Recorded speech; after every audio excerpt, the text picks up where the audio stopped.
ایک سوال میں شیخ صاحب سے کرتا ہوں، پھر آپ کو بھی انشاءاللہ ہمت آ جائے گی. شیخ صاحب نے درس میں بار بار کہا ہے کہ وہ بیچاری آئی، اس بیچاری نے نماز پڑھی، اس بیچاری نے ایسے کیا، وہ ایسے کرتی تھی. آپ نے محسوس کیا یا نہیں؟ لگتا ہے کہ بہت زیادہ کیس لیڈیز کے آتے ہیں. کیا یہ بات صحیح ہے اور اس کی کیا وجہ ہے؟ بے شک یہ اتنا اچھا سوال آپ نے کیا، آج تک کبھی کسی نے کیا ہی نہیں ہے. اصل میں اللہ کے نبی صلی اللہ علیہ وآلہ وسلم عید کا خطبہ پڑھا کر، عید کی نماز پڑھانے کے بعد، کیونکہ سپیکر تو تھے نہیں، مردوں کو درس دیا اور پھر اس کے بعد آپ عورتوں میں تشریف لائے. تو آپ نے فرمایا کہ میں نے عورتوں کی تعداد دوزخ میں زیادہ دیکھی ہے شیخ صاحب؟ وہ گھبرا گئیں، عرض کی یا رسول اللہ صلی اللہ علیہ وسلم اس کی وجہ کیا ہے؟ آپ صلی اللہ علیہ وسلم فرمایا کہ تم زیادہ لان کرتی ہو، لان تان کرتی ہو، تم نہ شکری زیادہ ہو. ٹھیک ہے، یہ تو ہو گیا نا ان کا عام زندگی میں. پھر ان کو ذوف ہے، ایک تکلیف ہے جو عام عورتوں کو ہوتی ہے، اس میں غیر ضروری یعنی کہ بے احتیاطی ہو جاتی ہے. ہم نے دیکھا ہے ہمارے پاس جب آتے ہیں نا کیسز، تو ہم بولتے ہیں یہ کیا تم نے کیا ہوا، کسی شادی سے آئی ہے، نخون پانش لگائی ہوئی ہے اور یہ سارا کچھ کیا ہے؟ نہیں وہ نماز نہیں پڑھنی تھی نا تو اس لیے. ہمارے ہاں مشہور یہ کیا گیا کہ ان دنوں میں تم بن صبر سکتی ہو، کہ انہی دنوں میں وہ خبیث کا زور زیادہ چلتا ہے، انہی دنوں میں شیاطین زیادہ غلبہ عورتوں پر آتے ہیں. اب دیکھو، مرد خوشبو لگا کر بازار جائے، عورت لگا کر جائے تو اس پر بہت بڑی بات کہی اللہ کے نبی صلی اللہ علیہ وسلم نے، جیسے کل میں نے عرض کی تھی. پھر عورتوں میں ناشکری زیادہ ہے. نبی پاک صلی اللہ علیہ وسلم نے فرمایا کہ نیک عورت، عبادت گزار عورت زندگی میں ایک بار کہہ دے، ایک بار اپنے شوہر کو میں تیرا کی سکھ پایا، تو اس کے وہ اعمال ضائع ہو جاتے ہیں. نبی پاک صلی اللہ علیہ وسلم نے فرمایا جو عورت اپنے خامن سے روٹ کر پیٹھ موڑ کر سوئے، ساری رات فرشتے اس پر لعنت کرتے ہیں. نبی صلی اللہ علیہ وسلم نے فرمایا تمہیں نیک عورت کی نشانی نہ بتاؤں؟ جو صوم و صلات کی پابند ہو، باحیا ہو، امانت دار ہو، اس کا شوہر اس پر ظلم کرے، اس کا شوہر اس پر ظلم کرے، پھر بھی وہ اس کا ہاتھ پکڑ کے کہے نہیں سوؤں گی تیرے بغیر جب تک تم اس سے راضی نہیں ہو جاتا. اللہ کی قسم یہ ایسا فارمولہ ہے، لاکھوں گھر بس گئے جو شیطان نہیں بسنے دیتا. آپ نے فرمایا 3 لوگوں کی نماز قبول نہیں ہوتی. ایک بھاگا ہوا غلام، اب تو غلام نہیں ہے، اب وہ ملازم پیشہ لوگ، سن لو یہ ان پر آتی ہے، چاہے وہ مسجد کا امام ہے، چاہے وہ اس منصب پر ہے، اس کو کوئی دیکھنے والا نہیں، آلن آل ہے، اگر وہ امانت سے اپنے مالک کا کام نہیں کرتا اس کی عبادت قبول نہیں ہوتی. یاد رکھنا، بھاگا ہوا غلام اس کی نماز قبول نہیں ہوتی. شوہر سے روٹ کر سونے والی بیوی کی نماز قبول نہیں ہوتی.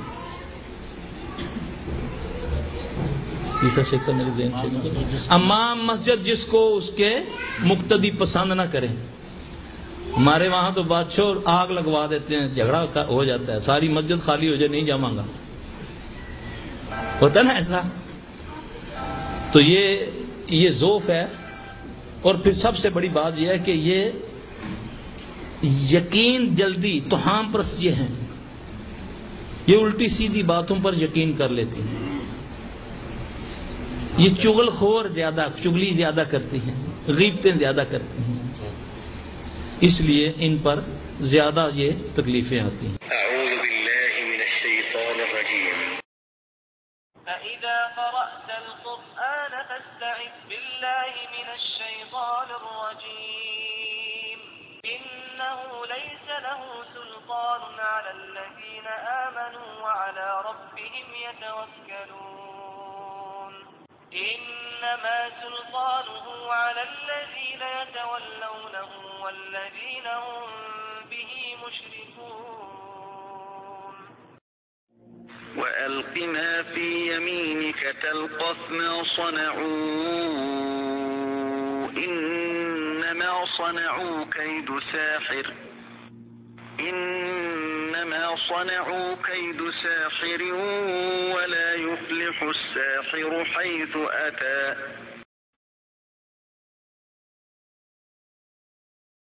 أعوذ بالله من الشيطان الرجيم. الله لا إله إلا هو الحي القيوم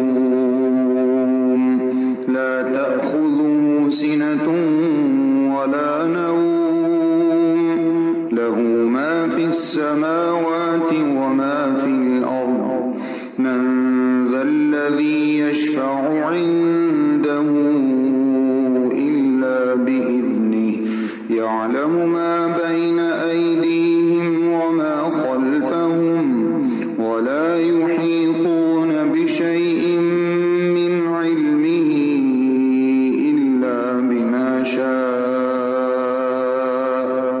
وسع كرسيه السماوات والأرض ولا يؤوده حفظهما وهو العلي العظيم. آمن الرسول بما أنزل إليه من ربه والمؤمنون كل آمن بالله وملائكته وكتبه ورسله لا نفرق بين أحد من رسله وقالوا سمعنا وأطعنا غفرانك ربنا وإليك المصير. لا يكلف الله نفسا إلا وسعها لها ما كسبت وعليها ما اكتسبت ربنا لا تؤاخذنا إن نسينا أو أخطأنا ربنا ولا تحمل علينا إصرا كما حملته على الذين من قبلنا ربنا ولا تحملنا ما لا طاقة لنا به واعف عنا واغفر لنا وارحمنا أنت مولانا فانصرنا على القوم الكافرين. بسم الله الرحمن الرحيم. قل هو الله أحد الله الصمد لم يلد ولم يولد ولم يكن له كفوا أحد. بسم الله الرحمن الرحيم.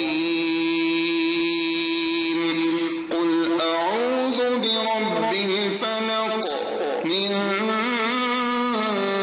شر ما خلق ومن شر غاسق إذا وقب ومن شر النفاثات في العقد ومن شر حاسد إذا حسد. بسم الله الرحمن الرحيم. قل أعوذ برب الناس ملك الناس